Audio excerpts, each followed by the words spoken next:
Selamat pagi Komandan. Untuk Posko Lorok. Ada satu pengendara reaktif berdasarkan rapid test antigen. Merupakan pengendara wanita berusia 47 tahun tersebut mengaku asal domisili di Bekasi, Jawa Barat.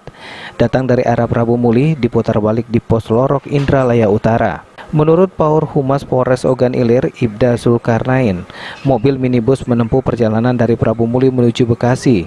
Namun saat melintas di kilometer 9 Jalan Lintas Indralaya Prabu Muli di Lorok, pengendara yang terdiri dari satu keluarga tersebut diminta berhenti oleh petugas.